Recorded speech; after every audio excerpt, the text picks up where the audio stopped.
Washington से लेकर Tehran तक जुबानी जंग अब एक खतरनाक मोड़ पर आ गई है। अमेरिकी राष्ट्रपति डोनाल्ड ट्रंप एक के बाद एक कई दावे कर रहे हैं, लेकिन अब ईरान ने चुप्पी तोड़ी है और सीधे तौर पर ट्रंप को झूठा करार दे दिया है।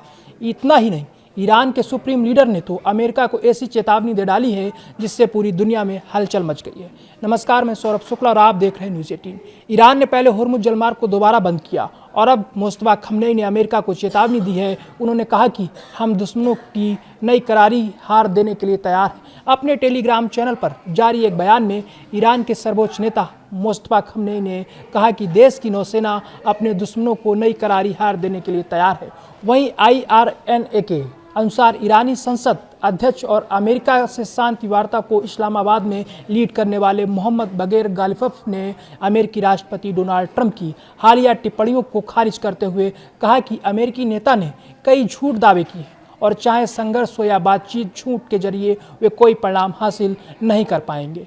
गालिफफ ने शनिवार की सुबह कई पोस्ट में लिखा, अमेरिकी राष्ट्रपति ने 1 घंटे में 7 दावे किए जो सभी झूठे हैं। इन झूठों से वे युद्ध नहीं जीत पाए और निश्चित रूप से बातचीत में भी उन्हें कोई सफलता नहीं मिलेगी। उन्होंने रणनीतिक होर्मुज जल डमरूमद के बारे में भी चेतावनी देते हुए कहा, नाकाबंदी जारी रहने पर होर्मुज जल डमरूमद खुला नहीं रहेगा।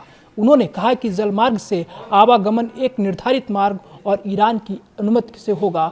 उन्होंने आगे कहा, जल डमरूमद का खुलना या बंद होना और इसे नियंत्रित करने वाले नियम जमीनी स्तर पर तय होते हैं। अपने संदेश के एक अन्य भाग में गालिफफ ने कहा कि मीडिया युद्ध और जनमत को प्रभावित करना आधुनिक संघर्ष के प्रमुख घटक है और इस बात पर जोर दिया कि ईरानी राष्ट्र इन हेरफेरों से प्रभावित नहीं होगा। उन्होंने विदेश मंत्रालय के प्रवक्ता इस्माइल बघाई के हालिया साक्षात्कार में श्रोताओं से वार्ता की वास्तविक और सटीक खबरों पर ध्यान देने का आग्रह किया। बघाई ने शुक्रवार को एक टेलीविजन साक्षात्कार में ट्रंप के दावों को खारिज करते हुए कहा था कि ईरान के एनरिच्ड यूरेनियम को संयुक्त राज्य अमेरिका को हस्तांतरित करने का विकल्प कभी उठाया नहीं गया। उन्होंने आगे कहा कि होर्मुज से संबंधित निर्णय मैदान में लिए जाते हैं और इस बात पर जोर दिया कि ईरान नाकाबंदी के प्रति संवेदनशील नहीं है।